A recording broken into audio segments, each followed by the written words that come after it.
I have created a shopping list for you, and I am now going to show you on the table all the different things that you're going to need to do wired hats in our tutorial. Let's get crazy about hats. So here's our supply list.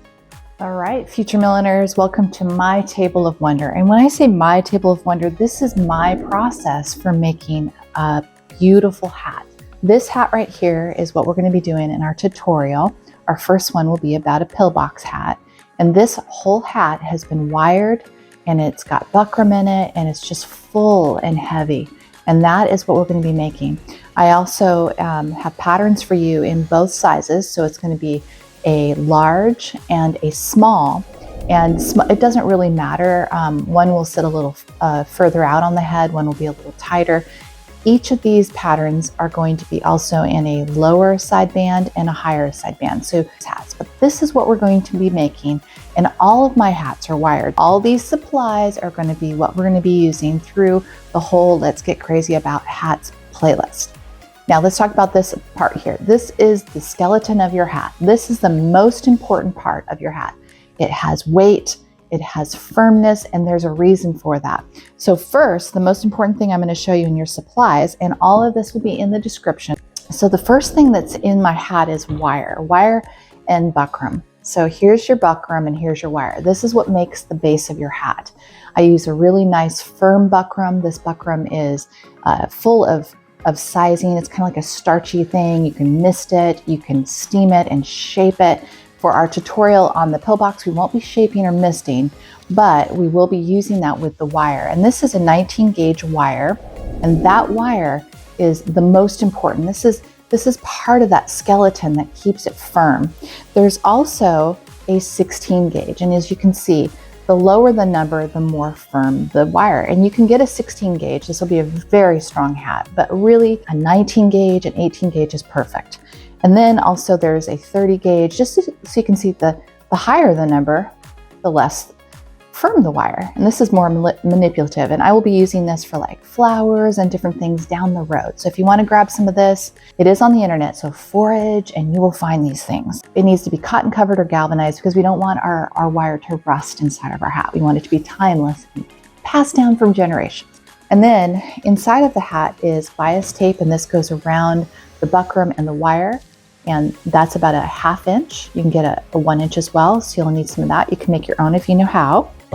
And then once you got your base all done, then we're going to put a nice heavy duty felt on that. And you want something very heavyweight.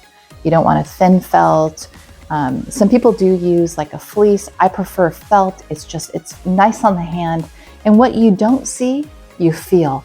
You feel it.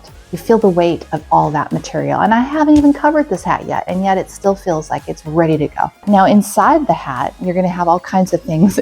And one of those things will be a lining. So you'll purchase a lining. You'll purchase something that you love. It could be a signature piece like polka dots, whatever you want. A basic coat lining is perfect. It could be a stretch, it could be non-stretch, whatever you prefer. And also inside the hat, I like to put, this is a button loop. I place that around the side band like that.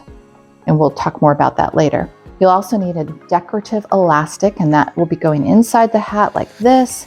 And you'll need a 2-inch clip, which will be right in the center. I like to give lots of options, and also I also put clips sometimes on the side. And then I also trim it out in horsehair ribbon, like that, and a nice gross grain ribbon on top of that. All of these layers are going to make this hat even more opulent, and I love to finish my hats beautifully inside and out. And this is a nice quality gross grain ribbon. I recommend that over a more stiffer one. I like it. It has more flexibility. And then to sew all that 9 yards together, you're going to need some good curved needles, heavy duty, sharp, big needle like this too. Just make sure it has a good eye, strong, ready to go through like an upholstery needle or something strong. If you're going to do any hand beading on the fabric, you can do a size 10 with some invisible thread. And for sewing around the wire and all that, I use a nice heavy duty. This is an outdoor carpet thread, or you can use a carpet thread that is indoor and that's more cottony. I like the thicker kind, but it's a preference. Again, millinery supplies are not an exact science. Every milliner is going to do something different, and that's the beauty of it, right? That You're going to find your process. This is mine. Take what you want, throw out what you don't. And then I also use a nice fabric tack. I am not affiliated with Beacon, but this is the fabric glue I use. I use a small bottle and I fill with the large bottle, and I use that because it's easier on the hand. It makes it easier to work. The flow is easier to manipulate. Sometimes you'll see I'll have a mason jar with my fabric tack like this, and that just helps it to go down, but sometimes the flow can be kind of heavy. And then there's the joiners of the wire. These are tiny little cylinders. They go right in here. You take some of the cloth off and you put those on and you crimp them, and that's how you can put them together. These wire joiners are nice, but if you can't find them, you can just get a nice coated wire and we can join them that way. When you're putting this wire all the way around the buckram, I just secure it with some nice little baby clips, and you can obviously use whatever clip you have. It could be a clothespin or whatever. They've got tiny little clothespins. I like these because they're very firm and they hold that wire down, and I do that and then I sew that onto the buckram. So get lots of those. And I also use these, if you're going to follow me on other tutorials, I use these with my French netting veils. You're going to need some pins. And then we have the personality of your hat. That's the fabric. This is where you get to have some fun, right? This is what's going to reflect your personality or the personality of the person that you're making the hat for. This is the part of the hat I just love. And I love doing a 2-layered hat. So on this hat right here, there's an ivory satin underneath it and an overlay. And if I did a mocha base fabric under this, then all those stripes would stand out even more, but I chose to do it all in ivory. This is what I'm going to be using on the tutorial, and I chose this fabric because I don't use the same fabric twice for my hats because I want them to be one of a kind. This is going to be a beautiful, beautiful hat, and I'm going to be attaching a lovely cathedral veil edged in silver metallic. And the other fabric that I have is this beautiful overlay here. So as you can see, you can just have fun and you can do all kinds of different applications. If you're not doing it bridal, you can do it colored. It's up to you what you do. So have fun with this. This is the personality of the hat. And then on the back of the hat, I'm going to be placing, for that veil that I just mentioned, a little removable veil. And I do that with Velcro. So grab some Velcro as well. And I use lots of that. And then I cap it up like that. So she can wear it at the reception. She can have the veil on for the wedding, and in the reception, have her little hat. And then to make these little curlicues you see all over here, we're going to be needing some starch.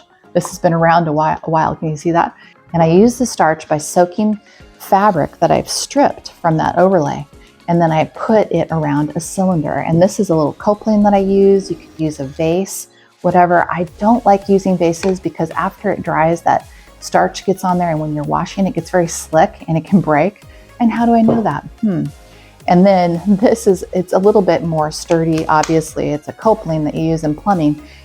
And there's multiple sizes that I can use for my ringlets. And I also do that with a PVC pipe that I have cleaned. Wrap that around and get a nice curlicue off of that. Obviously, you can just find whatever cylinder works for you. And you'll need a 2-inch comb. A wire comb is nice.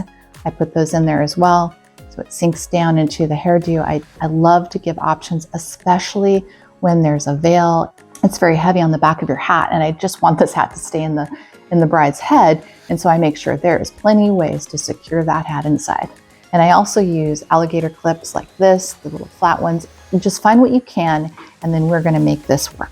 All right, that's everything. I'm so excited to get started. And the first tutorial will be dropping soon. In the next week and a half, I'm going to be doing the pillbox hat. So stay tuned for Let's Get Crazy About Hats. Woo-hoo. That's it. That's your supply list. It's a lot. I get it. But that's how you make a hat. You put a pile of wire and buckram and fabric and all kinds of stuff, and you pull it together to make a beautiful hat. And that's going to be fun because this hat is going to reflect your personality. I don't make the same hat twice. The base, yes, but not the embellishment, not the fabric. That's going to be your creativity. Pick a fabric that you love, that you resonate with, that you think would be beautiful. If you're creating this for a bride, then ask her, what do you want? Take her shopping with you so you can find the exact fabric she wants that reflects her personality. It's so much fun doing that. That's my favorite part, honestly, is rummaging around in the fabric store, trying to find that beautiful fabric that just resonates with my soul. All right, and then I forgot to mention a few other things. I do recommend that you get a foam head. Foam heads are great for placing your hat on while you're working on it. It helps you to step back a little bit so you can see your creation forming. Also too, I forgot to mention my tools. You'll need some wire cutters and some pliers. All these are very necessary. And some safety glasses are good when you're actually cutting the wire. That wire can flick up real fast, so I prefer you to have some safety glasses on or just wear your glasses. So I think that's it.